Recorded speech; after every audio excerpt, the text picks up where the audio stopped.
אם אתם רווקים, בני 20 עד 40, כנראה שהפחד הכי גדול של רובכם הוא לא להתחתן עם האדם הלא נכון, אלא לאבד את עצמכם בתוך הקשר. לא במקרה, כמעט כל שיחת זוגיות היום מתחילה במילים כמו גבולות, מקום לעצמי, אותנטיות, חופש, מרחב, לא להיבלה. והאמת היא שזה פחד מאוד חדש, שתדעו, זה לא פחד שהיה לסבא ולסבתא שלנו. אם ענבר ונרקיס היו חיים לפני 200 שנה, הם כנראה לא היו יושבים בדייט ושואלים, האם אני מרגישה שאני יכולה להיות לגמרי עצמי לידו?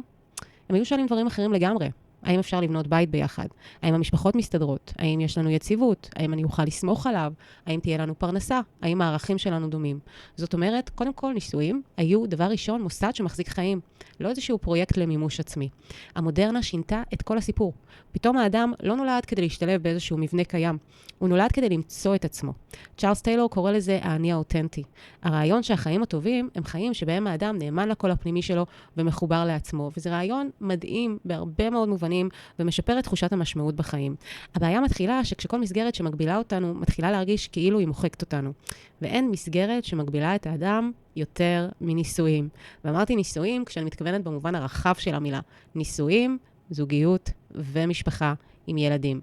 ואצל ענבר ונרקיס בהתחלה הכל עובד. אהבה, תשוקה, התרגשות, שיחות עד 2 בלילה. ואז החיים עצמם מתחילים עם העומס שלהם. אם זה ילדים, אם זה כביסות, אם זה עייפות, עבודה, משכנתה, מריבות על 2 מלפפונים מיותרים שנקנו שעולים 1.50 שקל. ואז מגיעה מחשבה מאוד מודרנית. רגע, בשביל זה התחתנתי? אני כבר לא מרגיש את עצמי. ופה קורה משהו מעניין. כי האנשים האלה פעם שאלו איך מחזיקים את הנישואים. והיום אנשים שואלים איך אני מחזיק את עצמי בתוך הנישואים. וזה שינוי עצום. אנטוני גידנס כתב על זה, כשהוא מדבר על היחסים התיאוריים. מערכת יחסים שקיימת, כל עוד שני הצדדים מרגישים שהיא מספקת אותם רגשית. לא בגלל לחץ חברתי, לא בגלל עניין כלכלי, לא בגלל מסורת, אלא בגלל תחושה אישית.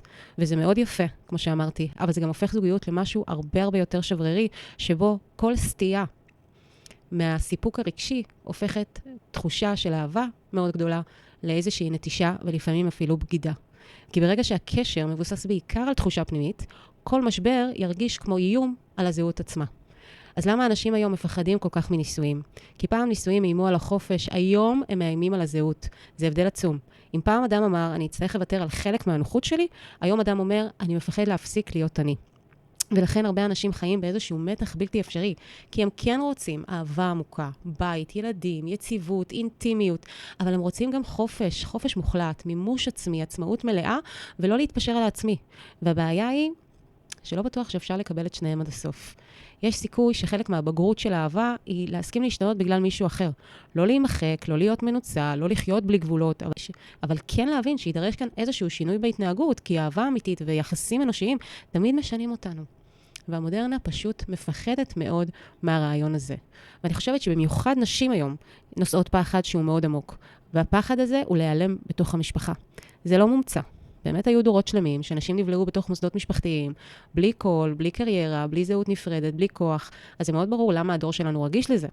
אבל לפעמים זה נראה שהמטוטלת זזה כל כך חזק לכיוון השני, שאנחנו קצת מתחילים לחשוד בכל דבר שירגיש לנו תלות, הקרבה, ויתור, האם הצד השני מנצל אותנו, האם הוא נרקסיסט, אוקיי? אז ענבר אומרת, אני לא רוצה לאבד את עצמי, ונרקיס אומר, אני לא יודע איך להיות בזוגיות בלי להרגיש שאני נכשל מולה כל הזמן. ושניהם בעצם מנסים לפתור משימה שכמעט אף דור לפניהם לא ניסה לפתור. איך להיות גם אדם אינדיבידואלי לחלוטין, אבל גם לבנות חיים משותפים ביחד. וזה פרויקט חדש. וזאת הסיבה שהנישואים היום כל כך קשים. לא כי אנשים פחות טובים, לא כי האהבה נעלמה, בדיוק הפוך, אלא כי בפעם הראשונה בהיסטוריה אנחנו מצפים שמוסד אחד ייתן לנו 2 ערכים מקודשים. גם יציבות, תשוקה, משמעות, חופש, אותנטיות, מימוש עצמי, וגם ביטחון מוחלט.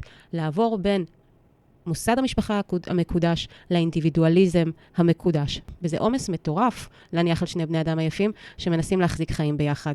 אבל זה גם עומס ששווה את זה.